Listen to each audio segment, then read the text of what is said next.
बोल जयकारा बोल मेरे श्री गुरु महाराज की जय। कथा कहानियों के करने अथवा कहने की प्रथा चिरकाल से चली आ रही है। प्राचीन काल में प्रायः जनसाधारण में बड़े बूढ़े अपने घरों में छोटे छोटे बच्चों को रात में सोते समय कहानियां सुनाया करते थे और बच्चे भी उन रोचक कथाओं को बड़ी रुचि व लगन से सुना करते थे। यद्यपि उन कथाओं से कोई शिक्षा ग्रहण करे अथवा ना भी करे, परंतु मनोरंजन का उस युग में यह एक अनूठा साधन बना हुआ था। जीव के सच्चे हितैषी सतगुरु आदिकाल से ही जीवों की भलाई चाहते आए हैं। प्रारंभ से ही उनकी मौज यही रही है कि जीव काल व माया के चक्कर में ना पड़कर भक्ति व परमात्मा के शुभ कार्यों में लगकर अपने मनुष्य जन्म का उद्देश्य को प्राप्त कर सके। इसीलिए वे अपने पर नाना प्रकार के कष्ट झेलते हुए जिज्ञासुओं को सर्वोत्कृष्ट नाम प्रदान कर सबसे उत्तम नाम प्रदान करते हैं। वे जीव को आत्मा एवं शरीर दोनों के हित चिंतक होते हैं। जैसे कि इस कथा में पता चलता है कि प्राचीन समय में एक महात्मा जी जंगल में अपनी शिष्य मंडली के साथ एक आश्रम में निवास करते थे। आश्रम में जिस प्रकार की सेवा होती, श्रद्धालु सेवक उसे पूर्ण श्रद्धा एवं परिश्रम से करते। सेवा से अवकाश पाकर सत्संग का लाभ उठाते। इस प्रकार प्रभु चरणों में उनकी दिन दुगनी व रात चौगनी आस्था बढ़ती गई। उनके सब शिष्यों में से एक शिष्य अत्यधिक श्रद्धालु व सदैव आज्ञा पालन में तत्पर रहने वाला था। एक बार की बात है कि महात्मा जी का तीर्थ यात्रा पर जाने का विचार हुआ। उन दिनों वर्तमान युग के न्याय यातायात के साधन उपलब्ध ना थे, पद यात्रा ही करनी पड़ती थी। महात्मा जी ने चलते समय श्रद्धालु शिष्य को साथ ले लिया। यात्रा में काम आने वाली आवश्यक सामग्री को भी लेकर दोनों ने वहां से प्रस्थान किया। दिन भर यात्रा करने के उपरांत रात्रि जब वह किसी जंगल के पास उन्होंने विश्राम करना चाहा। रात्रि के समय क्योंकि वन्य पशुओं के आक्रमण करने की संभावना थी। इस विचार से महात्मा जी ने शिष्य से कहा कि यात्रा करने के कारण हम भी श्रांत हो चुके हैं और तुम भी थके हुए प्रतीत होते हो, इसलिए उचित यही रहेगा कि पहले हम आधी रात तक विश्राम करते हैं और तुम जागते रहो तथा आधी रात के बाद हमें जगा देना। उसके पश्चात तुम सो लेना, क्योंकि जंगल का स्थान है, इसलिए सावधान रहना ही ठीक होगा। तब सेवक ने करबंद विनम्र प्रार्थना की कि हे प्रभु, आप विश्राम करें, मैं सारी रात्रि जागकर ही पहरा दूंगा। पर महात्मा जी ने कहा, अब तो नित्य प्रति की यात्रा करनी है, तुम कब तक ऐसे जागते रहोगे? इस शरीर से काम लेने के लिए निद्रा की परम आवश्यकता है। सेवक ने पुनः विनय की, भगवान जैसे आपकी मौज। महात्मा जी विश्राम में हो गए और सेवक चरणों की सेवा करता रहा। महात्मा जी ने सोते समय पुनः उससे कहा कि प्रेमी, आधी रात बीतते समय हमें अवश्य जगा देना। लेकिन शिष्य ने महात्मा जी को विश्राम से उठाना उचित न समझा और दिल में कहने लगा, हाय, क्या मैं अपने इस नश्वर शरीर के आराम के लिए अपने इष्ट देव को जगाकर कष्ट दूंगा? नहीं, यह तो मुझसे ना होगा। और उसने उन्हें ना जगाया। आधी रात बीतने पर महात्मा जी स्वयं ही जागे और उस प्रेमी से कहने लगे कि तुमने हमें जगाया क्यों नहीं? यह सुनकर सेवक मौन हो रहा।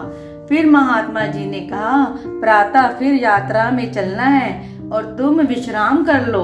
उनकी आज्ञा पाकर सेवक निद्रा देवी की गोद में विश्राम करने लगा। सेवक थका हुआ था, लेटते ही उसको गहरी नींद आ गई। महात्मा जी जाग रहे थे, इतने में क्या हुआ कि झाड़ियों में से खड़खड़ाहट की ध्वनि सुनाई दी और उसी में से एक काला नाग उधर आता हुआ दिखाई दिया। उसे देखकर महात्मा जी ने अंतर्दृष्टि से यह जान लिया कि यह किस कारण इधर आ रहा है। उन्होंने उस सर्प से पूछा कि तुम इधर कहाँ जाना चाहते हो। सांप ने उत्तर दिया, यह तो आदमी निद्रावस्था में पड़ा है, इसके साथ मेरा कई जन्मों से लेन देन का व्यापार चला आ रहा है। मैं एक जन्म में सांप बनकर इसके गले का खून पीता हूँ, फिर दूसरे जन्म में मैं आदमी बनता हूँ और यह सांप बनकर मेरे गले का रक्त पीता है।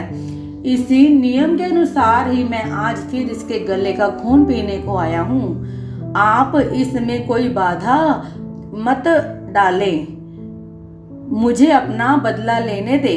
तब महात्मा जी ने पुनः सांप से पूछा, तुमने इसके गले का खून ही लेना है या इसको काटना भी है? सर्प ने उत्तर में कहा कि नहीं, मुझे काटने में कोई विशेष प्रयोजन नहीं है, मैंने तो इसके गले का खून से ही अपनी तृषा को शांत करना है।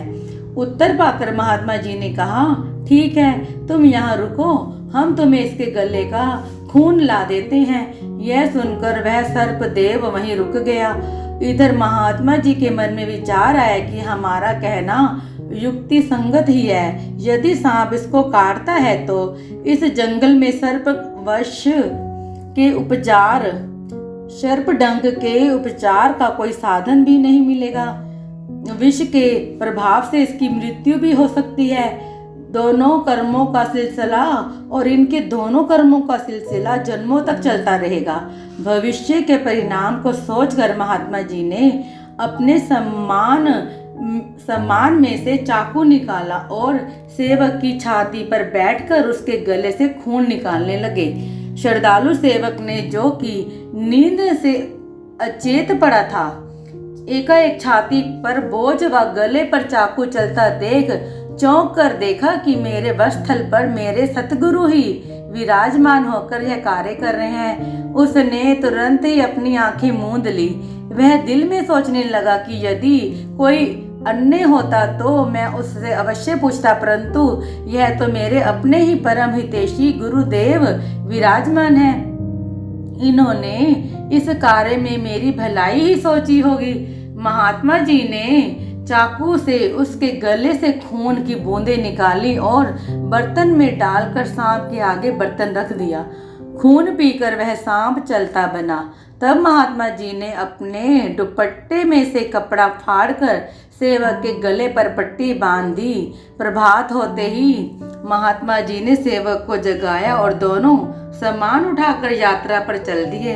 अब सतगुरु द्वारा किए गए घावों की पीड़ा अनुभव होने पर सेवक ने किसी प्रकार की बात अपने गुरु से पूछनी उचित ना समझी और सेवक के गले पर पट्टी बंधी हुई थी। 2-3 घंटे व्यतीत हो जाने पर जब सेवक ने कोई बात ना पूछी, तब गुरु जी से रहा ना गया। कहने लगे कि रात को जब हम तेरी छाती पर बैठकर गले पर चाकू चला रहे थे, उस समय आंख खोलने पर भी तुमने हमसे कुछ ना कहा, पुनः नेत्र बंद कर लिए। अब तक भी उसी दशा में मौन धारण किए चले जा रहे हो, क्यों? तब सेवक ने विनती की, भगवान, मैं यदि किसी अपरिचित पुरुष को अपने वक्षस्थल पर बैठा देखता तब तो मैं पूछता। मुझे तो इस बात का अचल विश्वास है कि आप सदैव मेरे कल्याण को ही सोचते हैं, इसीलिए उस अवस्था में मैं भी आपको देखकर मेरे मन में कोई भी संकल्प पैदा न होने दिया। सेवक के विश्वास एवं प्रेम सने शब्द सुनकर गुरु जी ने रात्रि वाली सब घटना कह सुनाई। यह सब सुनकर सेवक उनके चरणों में गिर पड़ा और प्रार्थना करने लगा कि हे प्रभु, मुझे तो पूर्ण विश्वास था कि आप हर प्रकार से मेरा हित ही करते आ रहे हैं और इस बात का प्रत्यक्ष प्रमाण यह रात वाली घटना है। मगर सांप मुझे रात को काट जाता तो उससे मेरी मृत्यु हो जाती, जिससे मैं आवागमन के चक्र में ना मालूम कब तक भटकता रहता। आप मेरे केवल शरीर के ही नहीं, मेरी आत्मा के भी परम हितैषी हैं। आपके उपकारों से मैं कदापि उत्तीर्ण नहीं हो सकता। यह तो मेरा परम सौभाग्य है कि मुझे सुखों की खानी व परम कल्याणमयी आपकी शरण प्राप्त हुई है, जिससे मेरा यह लोक भी सुख प्रद व परलोक भी आनंद में होगा। इस संपूर्ण कथा का तात्पर्य यह है कि किए हुए कर्मों का फल प्रत्येक दशा में जीव को भोगना ही पड़ता है, चाहे वे अच्छे कर्म हो अथवा बुरे। परंतु सतगुरु की शरण में जाने से जीव के दुष्कर्म सूली से कांटा बन जाते हैं, जबकि जिज्ञासु प्रेम, श्रद्धा एवं निष्काम भाव से उनकी मौज व आज्ञा अनुसार जीवन व्यतीत करें और सब प्रकार से अपने सदगुरु पर निश्चय करके उन्हें अपना हितैषी समझे, तब सदगुरु भी उस सेवक की गुप्त व प्रकट दोनों रूपों में हर प्रकार से रक्षा करते हैं, जिसका अनुभव उस सच्चे सेवक को ही होता है। 68 तीर्थ गुरु चरणों में। एक दूसरी कथा है कि 68 तीर्थ गुरु चरणों में संतों के चरण शरण में कितनी महानता है। इस पर संत सहजोबाई जी कथन करती हैं कि 68 तीर्थ गुरु चरणन पर भी होत अखंड, सहजो ऐसा धाम नहीं सकल अंड ब्रह्मंड।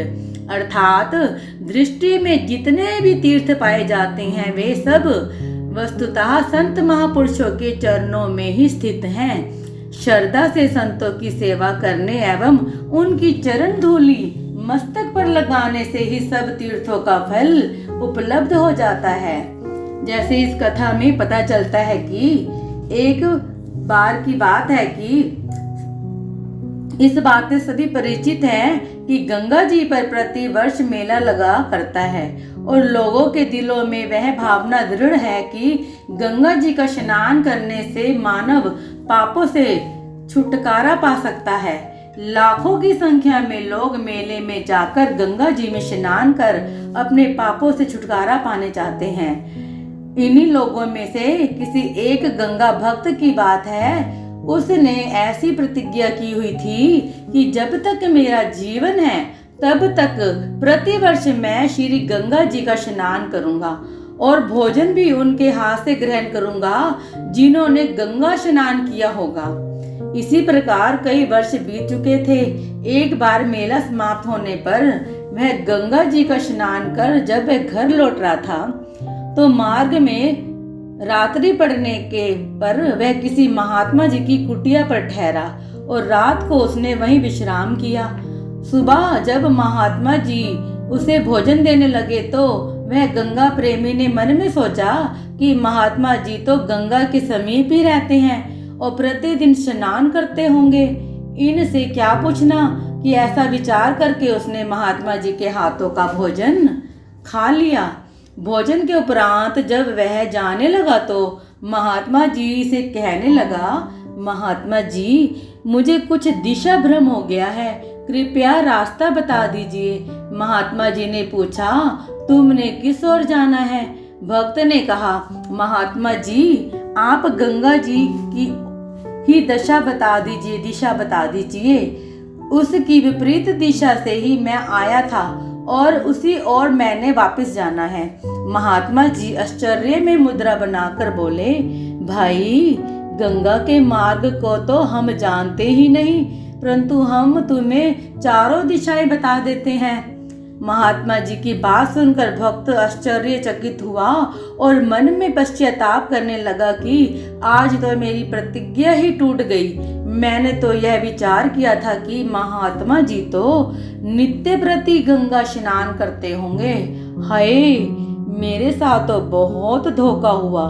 तब वह पश्चाताप व मन की उधेड़ बुन करता हुआ पूर्व की ओर चल पड़ा। अभी 4-5 कदम ही चल पाया था कि उसे श्याम वर्ण की 3 गौवें दिखाई दी। उनको देख यह सोचने लगा कि मैंने आज तक ऐसी गाय कभी नहीं देखी। वह वहीं ठिठक कर रह गया और गौओं को एकटक देखता रहा। उसके देखते ही देखते वह तीनों गायें महात्मा जी की कुटिया के समीप वाले तलैया में प्रवेश कर गई। जब मैं पानी में कुछ देर डुबकियां लगाकर बाहर निकली तो उनका रंग दूध के समान सफेद हो गया। अद्भुत कौतुक देखकर वह चकित रह गया। यह गौवें श्याम वर्ण से श्वेत वर्ण की कैसे हो गई? वह अभी उसी स्थान पर ही खड़ा हुआ था जब गौएं वापस लौटकर उसके समीप से गुजरने लगी। तब वह आगे बढ़कर हाथ जोड़कर उनसे पूछने लगा, हे देवियों, आप कौन हैं? मैंने अभी थोड़ी देर पहले आपका रंग श्याम देखा था, अब एकाएक श्वेत वर्ण में आप कैसे दिखाई दे रही हैं? इसका क्या कारण है? तब उनमें से एक गाय बोली, हे भले पुरुष, सुन, हम तीनों नदियां हैं। यह गंगा, वह यमुना और मैं सरस्वती हूँ। हमारे में जब पापी पुरुष आकर स्नान करते हैं तो हमारा वर्ण श्याम हो जाता है, और जब हम यहाँ पूर्ण संतों की चरण सरोवर में आकर स्नान करती हैं तब उस समय हमारे में समाहित पापी जीवों के समस्त अध नष्ट हो जाते हैं और हमारा वर्ण पूर्णतः शुद्ध व उज्जवल हो जाता है। स्वयं तीर्थों के मुख से प्रत्यक्ष में ये बातें सुनकर वह भक्त हैरान हो गया और मन ही मन सोचने लगा, मैं अति मूर्ख हूँ जो अकारण ही संतों को दोषारोपण किए जा रहा हूँ कि ये संत भी कैसे हैं जो श्री गंगा में स्नान नहीं करते, परंतु अब तो आज मैंने अपनी आंखों से प्रत्यक्ष उनके महातब्बे को देख व सुन लिया है। गंगा यमुना गोदावरी सुरसती ते करिए उधमु धरी थादु के ताई, अर्थात तीर्थ जो स्वयं पूर्ण पुरुषों की चरणों में आकर स्नान करते हैं। अब मुझे गंगा जी पर जाने की कोई विशेष आवश्यकता नहीं है, सब तीर्थ तो महात्मा जी के चरणों में है। अब तो मैं आजीवन इनके पावन चरणों में रहकर दोनों प्रकार के स्नान करूंगा, जिससे जन्म जन्मांतरों के पापों से निवृत्ति पालूंगा। यह सोचकर वह प्रेमी वहीं से महात्मा जी की कुटिया पर उल्टे पांव लौट आया। महात्मा जी चरण शरण ग्रहण करके एवं निष्काम सेवा द्वारा अपने जीवन का लाभान्वित करने लगा। संत शरण के गौरव के विषय में महापुरुषों ने क्या सुंदर शब्दों में कहा है, धोवत है संसार सब गंगा माही पाप, पावन सतगुरु के चरण गंगा पहुँचे आप। भाव यह है कि संतों के चरणों की तीर्थों से उपमा दी गई है। वह तीर्थों से भी अधिक महत्व रखते हैं, तभी तो उनके पावन चरण स्पर्श करने के लिए स्वयं बड़े बड़े तीर्थ भी तरसते हैं। त्रिवेणी स्वयं चलकर संतों के निर्मल अधान निशी चरण कमल में अपने को पवित्र करने हेतु वहां पर आई, जहां पर की पूर्ण महात्मा जी स्नान आदि करते थे। पवित्र चरण सरोवर में प्रवेश करके वह अपने पर चढ़े हुए पापों को धोकर पूर्ण रूप से निर्मलता को प्राप्त कर गई। इसी प्रकार भाग्यशाली पुरुष भी संत महापुरुषों के जो स्वयं ब्रह्मलीन अथवा पूर्ण तत्वदर्शी होते हैं, उन महापुरुषों के पावन सत्संग रूपी सरोवर में मंजन कर समस्त पापों से छुटकारा पा लेते हैं। इसी प्रकार प्रभु नाम का महत्व कितना बड़ा है, इस कथा से यह पता चलता है। श्री भगवान कृष्णचंद्र जी ने गीता में लिखा है कि भगवान श्री कृष्ण जी फरमाते हैं कि मरते समय जिसको जिस प्रकार का मन में ध्यान आता है उसी के अनुसार ही उसको योनि मिलेगी। अतः जिसका मरते समय मेरी तरफ ध्यान होगा वह मनुष्य शरीर त्यागने पर मुझ में ही लीन हो जाएगा। त्रेता युग में जब भगवान श्री रामचंद्र जी व रावण का युद्ध समाप्त हुआ, दोनों तरफ से राक्षस एवं वानर सेनाएं अधिक मात्रा में मर चुकी थी। थोड़े से व्यक्ति जीवित रह गए थे। उस समय भक्त भविष्ण जी ने भगवान श्री रामचंद्र जी के चरणों में प्रार्थना की, प्रभु इस समय लंका में केवल अबलाओं और बालकों के अतिरिक्त शेष कोई भी नहीं रहा। छोटे बच्चे जब तक बड़े होंगे उस समय तक लंका का काम कैसे चलेगा। तब भगवान श्री रामचंद्र जी ने अमृत से भरा कलश विभीषण को देकर कहा, एक एक घूंट अमृत का सब मृतक राक्षसों के मुख में डाल दो, जिससे सब जीवित हो उठे। तब भीषण ने ऐसा ही किया, परंतु राक्षस के मुंह में अमृत डालने पर कोई भी राक्षस जीवित ना हुआ। तब यह देखकर विभीषण को बड़ा आश्चर्य हुआ कि भगवान, मेरी सेना का तो एक सैनिक भी जीवित ना हो पाया, इसका क्या कारण है। अंत में भगवान श्री रामचंद्र जी के पास जाकर विभीषण जी ने सब समाचार सुनाया। तब भगवान ने फरमाया, विभीषण, राक्षस सेना को जो मरते समय तक मेरा ध्यान बना रहा, युद्ध के अवसर पर भी वे दिल में यह कहते रहे थे कि राम कहाँ है और लक्ष्मण कहाँ है। मेरे ध्यान व तस्वर से उनकी इस प्रकार मृत्यु हो गई। इसलिए राक्षस सेना तो सब की सब मुक्त हो गई और वे तो सब जीवित ना होंगे।